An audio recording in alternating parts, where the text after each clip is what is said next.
Cranky the Crane has had an amazing character growth from the start, where he started off in season 5, to the end of the CGI series. In today's video, we're going to be talking about Cranky's character development over the years he was in the show. So let's get on with the video. Cranky was first introduced in the season 5 episode Cranky Bugs.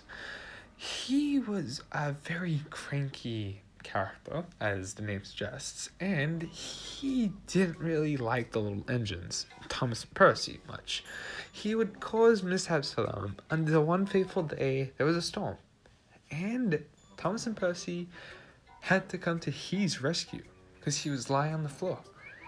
As he called them Bugs and other short names, as Percy was trying to pull Cranky up and doing the right thing, Cranky got his just desserts and Percy put him back to the floor, which that's really badass of Percy. I have to admit that it is really cool of him. But he did grow from that. When Salty came to work at the docks, he was annoyed with all of the tales that he would tell. But as time progressed, he sort of started to get used to the engines. He didn't look at Thomas and Percy as bugs, nor did he get annoyed at Salty's tales. Salty was a hard worker, so his stories were one of a kind, so he enjoyed that. As the show progressed, Porter came to the docks, and he allowed Porter to work there. And he sort of found it comforting because unlike himself, having another engine there helps shunting the goods, makes his life a lot easier. Some notable CGI episodes that really help this point along is the episode where Kevin comes to help Cranky. Cranky doesn't like, at all, help with anything. That's why when Carly's introduced into the series, he has never spoken to Big Mickey at all. Just because he was always the one doing all the hard work, and he was just so used to it off the longest time he was on Sodor.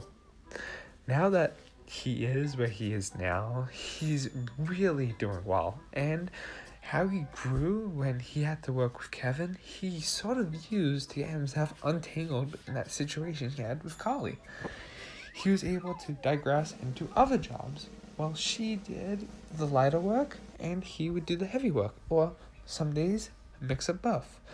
That's why in a lot of the specials in Big World, Big Adventures, a dynamic you can see with all 3 of the cranes at Brenham Docks is that they all help each other. In my opinion, I still don't think Carly should be at Brenham. I think 2 cranes are at least enough, and at least not in that position anyhow. I think where Cranky and Big Mickey are perfect spots, but Carly just being there sort of just gets in the way. If this was a story where it was just about Big Mickey and Cranky working together, I'd find a perfect story. It still is, and it also shows this guy's growth from an angry, cranky guy to a pleasant crane that just doesn't look down at the engines. I hope you guys enjoyed this video. If you did, make sure to like, subscribe, and check out my other videos. You guys have been amazing. Peace.